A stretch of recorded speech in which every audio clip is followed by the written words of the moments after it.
Bias in statistics is a tendency to select one option over another for no statistically valid reason, and there are 6 types of bias you need to be able to mention in the exam if you have the poor fortune to be asked about statistics in your FRCA.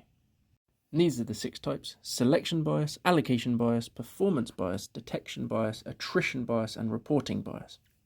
Selection bias is when you've picked a group of people or subjects for your study or your test, whatever you're doing, and it's not actually representative of the population as a whole. So, for example, a lot of psychology studies are done on university students because they offer to pay, and university students are quite happy to do psychological tests in return for some money. So often the test subjects are subject to selection bias because they are not necessarily representative of the population as a whole. Allocation bias is about how you have allocated people to different groups in your study. So, for example, if you've got a placebo group and a treatment group, if you've got a patient that you have nudged into the treatment group because you really want them to have the new drug, that is allocation bias. They should be randomly allocated to the test versus placebo groups. An example of performance bias is you've got a patient and you suspect they are in the treatment arm of your study because they are starting to show an improvement or side effects or whatever, and so they get closer observation, or you pay more interest, or you do something differently because of that performance of the drug. That is performance bias. If you don't standardize how you measure things, or use different equipment, or patients report things unreliably, you might get detection bias. So you might pick up more signs than others.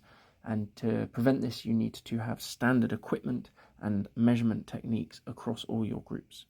Attrition bias is when your results are affected by people dropping out of the study. So if people are getting horrible side effects, or they're dying, or something else is happening that means they are not continuing with the study, you're going to get a biased set of results. And the way to get around this is to have an intention to treat analysis. So you include all the people that originally started your trial but then dropped out in your analysis to reflect the fact that you ended up with a different group of people to the one you started with.